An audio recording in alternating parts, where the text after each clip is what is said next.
Welcome to the Sage Thought Leadership Podcast, transforming the way people think and work so their organizations can thrive. Well, hi everyone, and welcome to our podcast. I'm Ed Kless, and with me today is Neil Robertson. Neil has a 41-year track record of building successful direct and channel global software businesses, predominantly in the financial software marketplace. Neil was the founder, investor, and CEO of Compleat Software in 2008, and is now the executive chairman.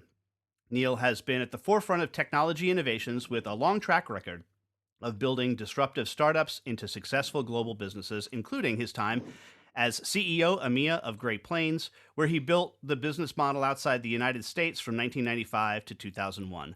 Compleat is no exception and is now perhaps the most disruptive of them all. Welcome to the Sage Thought Leadership Podcast, Neil Robertson. Thank you, Ed. Thanks, Ed. And great to have the opportunity to chat to you. Well, first off, Neil, why do you do what you do? Yeah, that was a kind of interesting question, actually. Made me think. And I realized that actually the why has evolved continually over the last 42 years since I sold my first accounting software back in 1979. The responsibilities of 7 startups, having a family. I've now got 3 grandkids. And life priorities change. And I think that often has a fairly big impact on the why.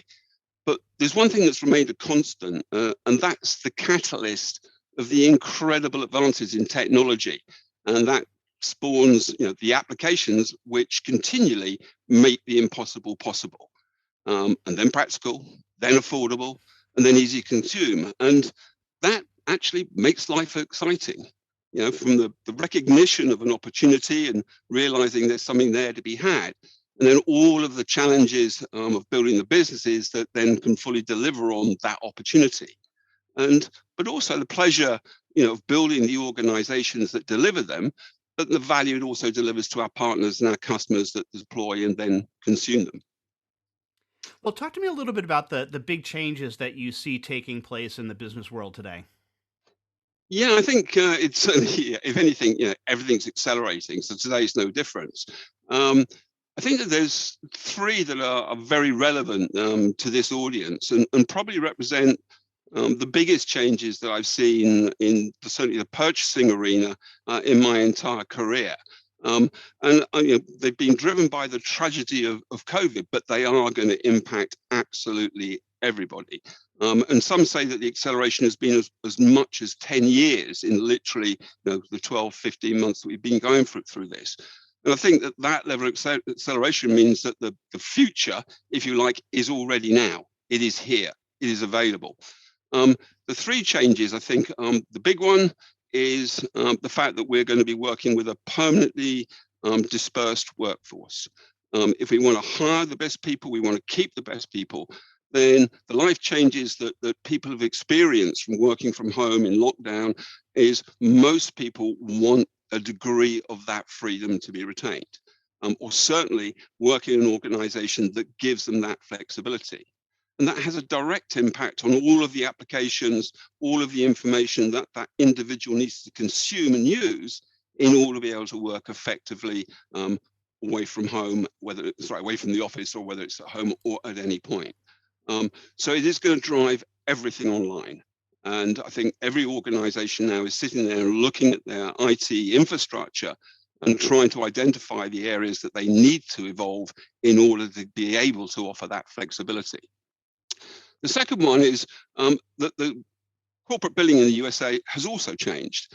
And to some degree, the US has sort of been behind Europe and Australasia in the fact that pre-COVID, probably only about 50% of the invoices that were being sent were actually arriving digitally. Most were still being sent by snail mail. Over COVID, that's changed and is probably at the moment in excess of 80% and growing, because there's no point in sending a paper invoice to an empty office. You're not going to get paid. And everybody's recognized this, made the changes. It's a standard part of just about every accounting system. You turn it on, and from that moment on, your invoice is just created in a PDF, emailed straight to your customer, and your customer can then start processing it in order to be able to pay it. And I think that the third one, not only, if you like, resolves the first 2, but is also, again, driven by COVID, we all buy just about everything online, simply because we haven't had the choice. It's fast, it's convenient, you can get what you want, where you want it, delivered when you want it, which is best value. And enabling individuals to be able to do that not only saves a huge amount of time with regards to the person who's looking to raise the order, but with the right approvals and budget checking taking place, it also removes somewhere in the region of 90% of the accounting work that's necessary to actually then account for it. So, and there's a final point. It is considerably cheaper. So you're combining making life simple, making it quick, making it convenient, whilst actually giving finance total control. Because I think it's fairly easy to say that the control of spend takes place before you place the order. Everything thereafter is simply the cost of accounting for it. So if you can digitally control what actually people are allowed to buy, but still make it very convenient for them, and then remove 90% of the work of accounting for it, it's an absolute no-brainer. So organizations will migrate, but they will want to do so as part of a fully integrated solution. So they have that visibility and control at the front end. I have to ask you this. What impact do you think that subscription has on this, a subscription model? Is this part of this change that you're talking about, so that making it easy, less friction through subscription? Yeah, very much so. We started out with a perpetual model and we moved to a subscription model. I mean, it's a painful process financially to go through, but we actually managed to get through it. The issue is removing the upfront capital cost for the organization that's making the decision. It's giving them the opportunity to validate to their satisfaction that it's going to be it's a successful decision.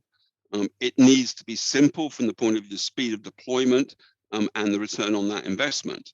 And subscription does all of those things. And so the perpetual model is gone to all intents and purposes. It no longer exists. I think the last time we sold a perpetual model was probably about 4 years ago. So it is the future. It is the way that it's going to work. And Neil, we have an exit question that we ask all of our guests, and that is, who is a hero of yours, and why are they a hero? They're actually, I've been very fortunate. There's been a lot of them over the years, but for today, I think the most relevant is Doug Burgum, CEO of Great Plains, and he is now governor of North Dakota. And I had the pleasure of working for Great Plains from 95 to 2001, as you mentioned at the beginning, and traveling many, many times to Fargo. And I think anybody that's on this call that ever went to Stampede in Fargo, they'll understand what I mean.